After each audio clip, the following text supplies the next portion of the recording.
ସମ୍ବଲପୁରୀ ଭାଷାକେ ଭଲ ପାଉଥିବାର ମୋର ଦାଦା ଭାଇ ବୁହେନ ମାନଙ୍କୁ ମୋର ଜୁହାର।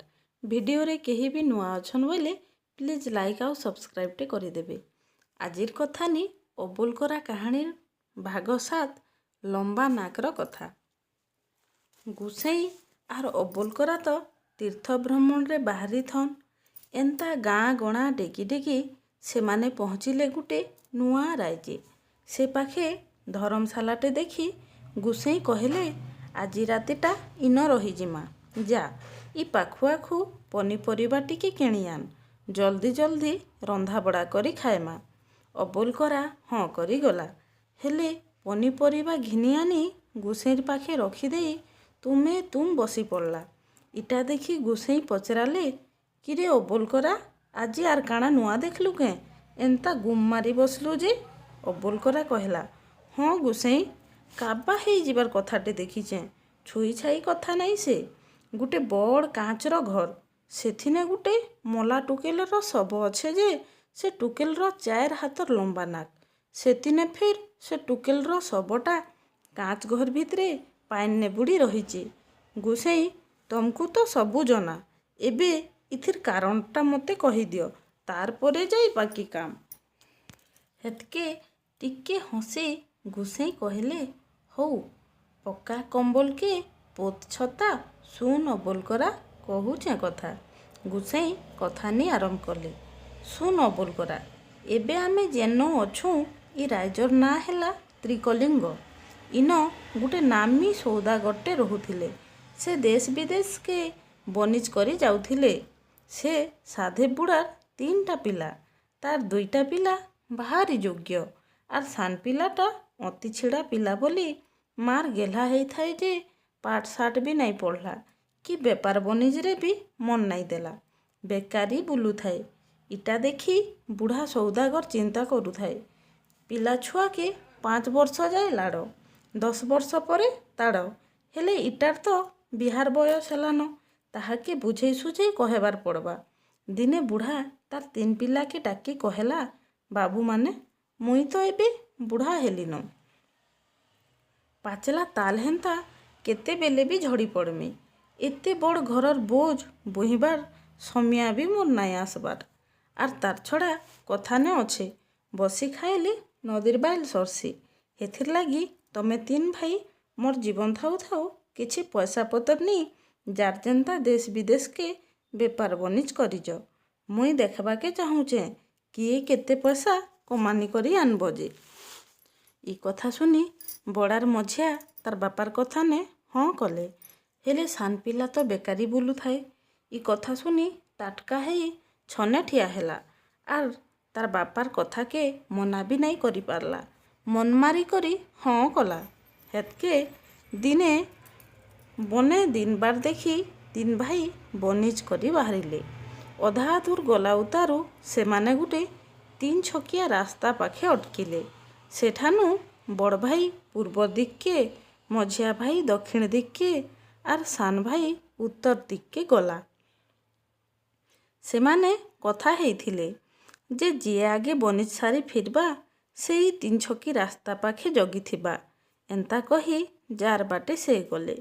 ହେଲେ ଇ ସାନ ପିଲାକେ ତ ବେପାର ବନିଜ କିଛି ନାଇଁ ଆସେ। ସେ ମନମାରି ଏକଲା ବାଟ ଚାଲୁଥାଏ।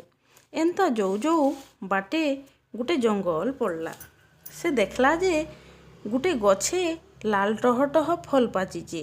ବାଟ ଚାଲି ଚାଲି ତ ବିଚରା ଭୋକି ହେଉଥାଏ। ସେ ଫଲ ଗୁଟେ ଖାଇମି ବୋଲି ବେଟଲା। ଆର୍ ଖାଇବା ଆଗରୁ ସେ ଫଲକେ ଟିକେ ଶୁଙ୍ଘି ଦେଖଲା। ଯେନ୍ତା ସେ ଫଲକେ ଶୁଙ୍ଘିଚେ ତାର ନାକ 4 ହାତ ଲମ୍ବା ହେଇଗଲା। ବିଚରାକେ ଭାରି ଅସୁବିଧା ହେଲା। ସେ କାବା ହେଇକରି କାନ୍ଦି ବୁବି ଛନେ ବେଲ ଗଛ ପାଖେ ବସଲା। ହେଲେ କାଇଁ କରବା, କରମକେ ତ ଇ ଦଶା ଜୁଟିଚେ। ବିଚରା ସେ 4 ହାତର ନାକକେ ଧରି ଆଗକେ ଚାଲଲା। ଏନ୍ତା ଖଣେ ଦୂର ଯାଇଚେ କି ଗୁଟେ ଗଛେ ହଳଦୀ ଜର୍ଜର ଫଲ ପାଚିଚେ। ସେ ଫଲକେ ଦେଖି ଭାବଲା, ଲାଲ ଟହ ଟହ ଫଲକେ ଶୁଙ୍ଘି ତ ଇ ଦଶା ପାଉଛେ। ଦେଖୁଁ ଇ ହଳଦୀ ରଙ୍ଗର ଫଲ ଟିକେ ଶୁଙ୍ଘି ଦେଖସି, କରମକେ କାଣା ଘଟୁଚେ ଯେ। ଏନ୍ତା ବୋଲି ସେ ଯେନ୍ତା ହଳଦୀ ରଙ୍ଗର ଫଲଟା ବେଟି ଶୁଙ୍ଘିଚେ ସାଙ୍ଗେ ସାଙ୍ଗ ତାର 4 ହାତର ଲମ୍ବା ନାକ ଉଭେଇ ଯାଇ ଯେନ୍ତା ନାକ ସେନ୍ତା ହେଇଗଲା। ଇଟା ଦେଖି ସେ ପିଲାର ଖୁସି କିଏ ଦେଖେ। ସେ ମନେ ମନ ଭାବଲା ଇ ଫଲ ଦୁଇଟା ମୋର କାମେ ଆଇବା ବୋଲି ବେଟି କରି ଅଣ୍ଟି ଖୁଚଲା ଆର୍ ଆଗକେ ଚାଲଲା। ତାରପରେ ଏନ୍ତା ଯାଇ ଯାଇ ସେ ଗୁଟେ ରାଇଜେ ପହଞ୍ଚିଲା।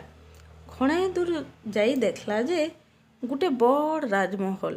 ସେ ରାଜମହଲ ଭିତରେ ନାଚ ଗୀତ ଚାଲିଥାଏ ଆର୍ ଲୋକମାନେ ଠୁଲ ହେଇ ଦେଖୁଥନ୍।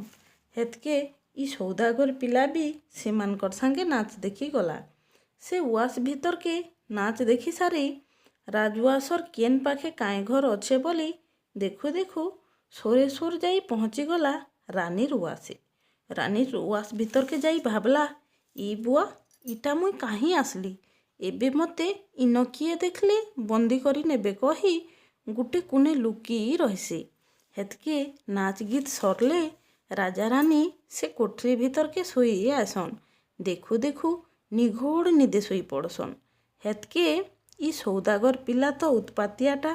ସେ ଅଣ୍ଟିନୁ ଲାଲ ଫଲ କାଢ଼ି ରାଜା ରାନୀକେ ଶୁଙ୍ଘେଇ ଦେସି। देखते देखते राजा रानीर 4 हाथर लंबा नाक टिके मुर्की हसी सौदागर पिला से कोठरीनु बाहरी आसी देखसी जे से नाचबाली खटगुटके घुंगड़ी मारी शुईची। इटा देखी से सौदागर पिला नाचबाली के भी लाल फल सुंघे देसी। देखु देखु से बिचरीर 4 हाथर लंबा नाक हेसी। तारपरे से पिला आईसी राजकुमारी शुईथिबा कोठरी के। राजकुमारी भी तो निदे शुईथिसी। ये उत्पातिया पिला से लाल फलटा के राजकुमारी के जनता सुंघे देइचे राजकुमारी नाक भी 4 हाथर लंबा नाक हे जैसे। हेतके से पिला भाबसी एबे ई राजमहल रु बाहर के जाई रहीथिमी। सकाले इमानकर मजा घाए देखमी बोली सेनु बाहरे गाँ मुड़सार घर बारंडा ने शुई पड़सी। से रात जाई सकाल हेसी। इयाड़े सकाल पाइला के रजा घर उठ बस हेउचे जे रात खण की केंता करी राजा रानी राजकुमारी आर से नाचबालीर नाक एते एते लंबा हे गला। ई कथाटा चहल पड़ी जाऊ थाए।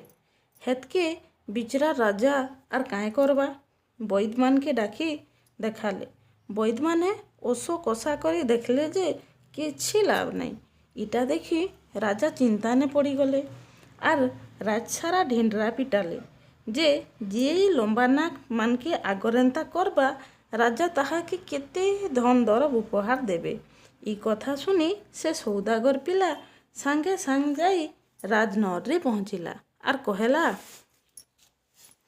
मुई ई नाक मान के आगरेंता ठीक करी देमी। हेले महाराज मते धन दरब दरकार नहीं।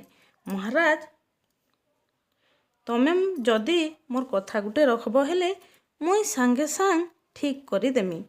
राजा कहेले काँ कथा कहबू निर्भय ने कह। सौदागर पिला कहेला महाराज मते तमे राजकुमारी सांगे बिहा करी देले मुई राजकुमारी के नहीं मोर देश के जिमी। राजा आर काँ करबे टिके भाभी चिंती हाँ कले। हेतके से सौदागर पिला मंत्र पढ़ला एंता करी अंटीरनु हल्दी रंगर फल काढ़ी राजा रानी आर राजकुमारी के सुंघेई दौ दौ नाक सबू आगर एंता हो गला। इटा देखी राजा खुशी हो गले आर सौदागर पिला संगे राजकुमारीर बिहार सजबाज कले। ई समिया के से नाचबाली के मने पकई राजा देखी गले जे से बिचरी मरी करी पड़ी थाए। हेतके राजा कहेले आज राजमहल रे शुभ काम चलीचे शवदाह नहीं करा जाए। से मंत्री के आदेश देले मंत्री तमे ई नाचबालीर शबके नहीं करी गुटे बड़ कांच घर करे सेन जतने सबुदिनर लागी रखीदेव। इटा कि जी देखुथिबा से लंबा नाकर कथा मने पकाउथिबा। आदेश पाई मंत्री से 4 हाथर लंबा नाक थिबार नाचबालीर शबके कांच घरे जतने रखीदेले आर राजकुमारी के सौदागर पिला संगे धूमधाम रे बिहा करीदेले।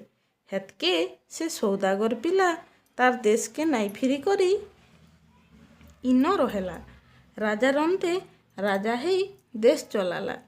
से दिनो ई नाचबालीर सब एंता ही ଇ କାଁଚ ଘରେ ଅଛେ ଯେନ୍ଟାକେ ଅବଲ କରା ଏବେ ତୁଇ ଦେଖିକରି আসলু। ଏବେ ବୁଝଲୁ ତ ଅବଲ କରା।